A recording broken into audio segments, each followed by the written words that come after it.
Hello and welcome to another video review. This is Serious Sam: The First Encounter for PC, although it was later ported to other systems like Xbox and Xbox Live Arcade. This is the first game in the Serious Sam series. It was released in 2001 and was to a pretty good amount of acclaim, which was surprising for a couple of reasons.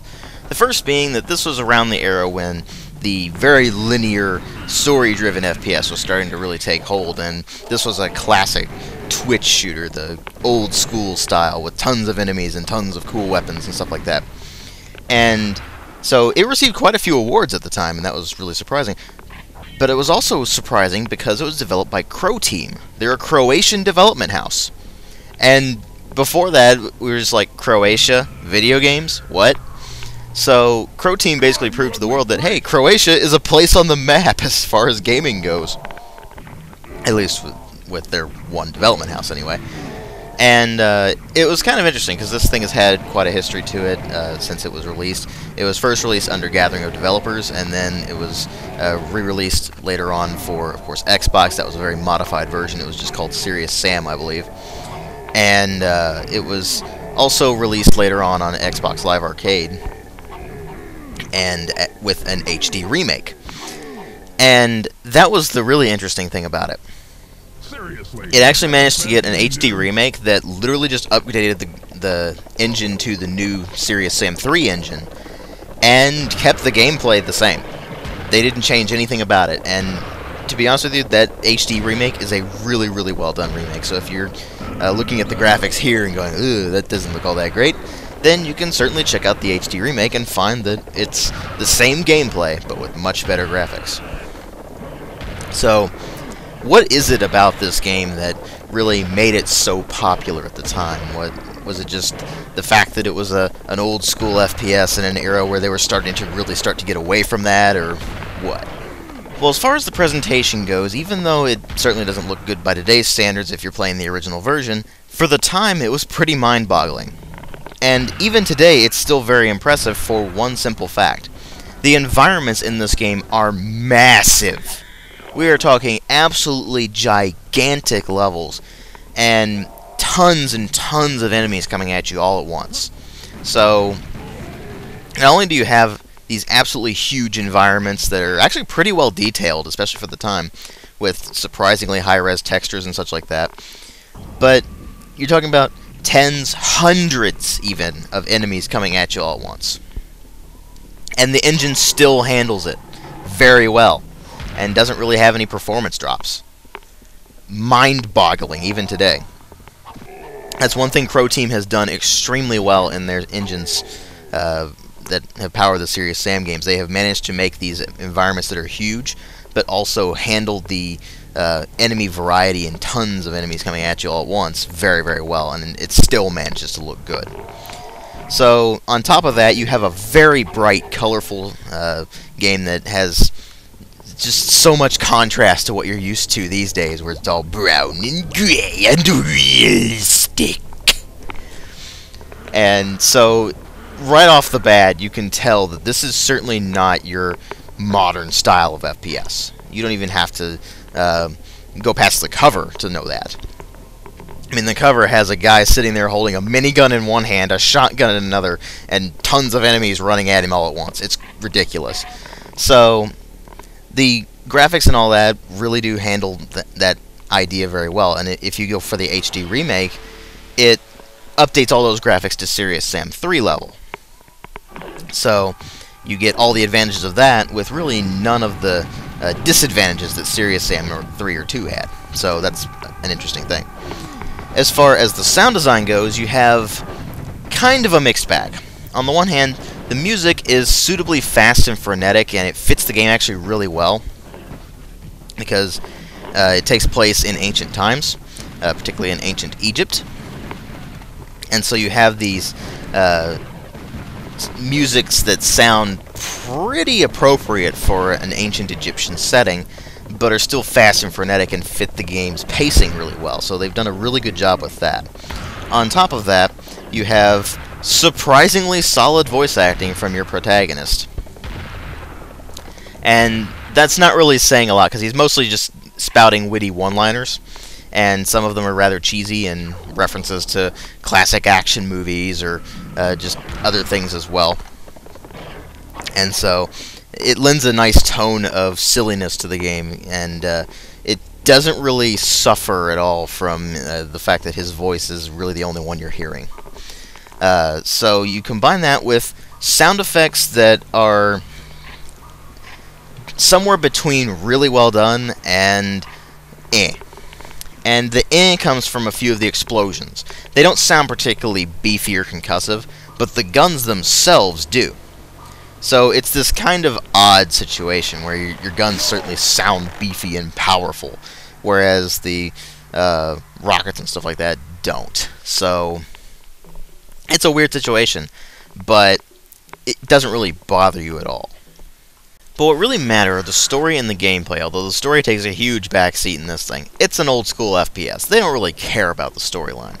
You basically get your setup, which is that in the far past, this character called Mental, this extraterrestrial being who pretty much wants to do things because he's just pure evil. That's the explanation you get, basically. He's just evil, and he thinks it's funny sometimes to crush things and create these horrible mutated monsters and such like that.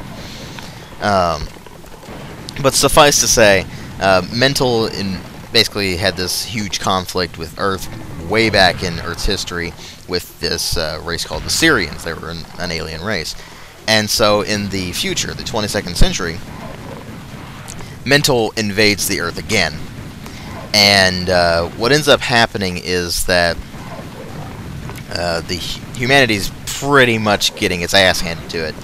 So in a kind of last resort, last ditch effort, they send this guy, Sam Sirius Stone, through this object called the Time Lock, which sends him back to ancient Egypt. And they're basically like, hey, go defeat Mental. That's it. That's your storyline. Go defeat Mental. And find the way to do it in ancient Egypt. So you're running around in ancient Egypt, and you do get to see quite a few of the sites, like the Great Pyramids, for instance. It's pretty awesome. And so you have this story that's rather simple, but also kind of silly and presented in a rather lighthearted way, actually, which is kind of surprising. But that's not really the focus of the game. What really matters is, of course, the gameplay, and this is certainly an old-school FPS in every sense of the word. Although it does have a few twists to it that prevent it from being just another old-school FPS. There's a reason a lot of people look back fondly on Serious Sam: The First Encounter. And that is because it is a very clever old-school FPS. Now, to understand that, you have to understand what an old-school FPS was all about. You just ran around, you blasted the living crap out of everything, and there were lots of enemies coming at you. They were pretty difficult, surprisingly, and the difficulty ratcheted up as you went through the game, of course. You would have lots and lots of stuff to deal with, like some wacky weapons as well as the conventional stuff like shotguns. But the way that Serious Sam does it, it takes all of that and it adds in its own touch of cleverness, which is in the way it's designed. For instance, if you're playing Serious Sam, you learn very, very quickly that everything is a trap. Literally everything in this game is a trap.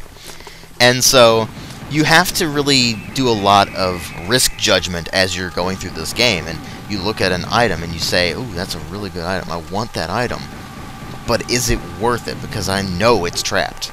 And as soon as I get that item, there's going to be a horde of enemies coming after me. And those are the kind of decisions you have to make in this game. It's actually a really challenging game that, to be honest with you, is more difficult than pretty much any other old-school FPS I've ever played. And I've played quite a few old-school FPSs. So, when you have this game that, I mean, it throws tons of enemies at you at the same time. It starts off with, 20, 30, and eventually it gets way more than that. And the way it dictates how it can do that is what it gives you in a given situation.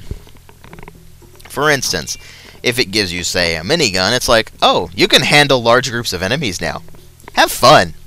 And so it throws about 100 enemies at you at once. and you have to deal with that.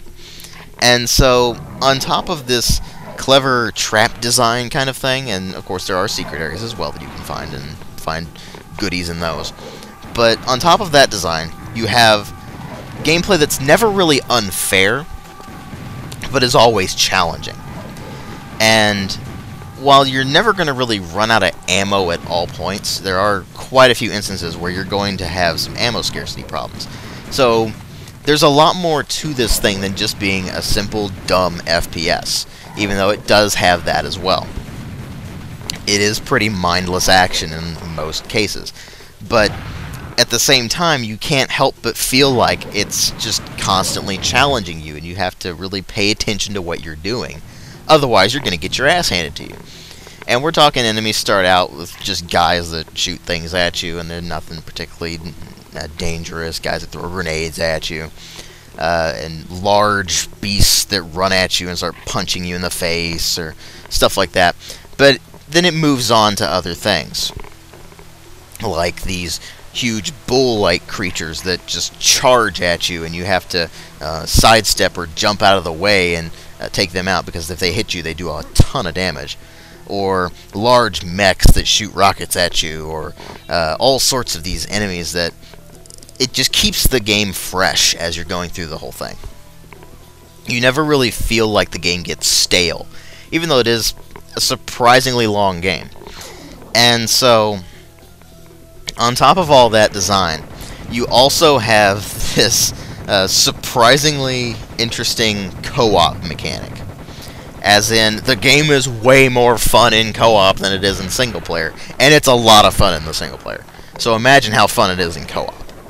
Just get a couple of your friends together and just go nuts, because you got ridiculous weapons, like the cannon, for instance. It is quite literally a cannon, like off of a ship from the 1800s. It's basically that, and it shoots huge cannonballs, and it's awesome. And so you have that. You have all of these guys doing all of this stuff all at the same time, dealing with these huge hordes of enemies. And you just look at this thing, and if you just look at the description of it, you're like, that's probably not that great. But if you actually play it, then you understand. Particularly if you're a fan of FPSs, you understand immediately that Serious Sam the First Encounter is something really special, even though it can be extremely frustrating at times, because it's just so difficult sometimes.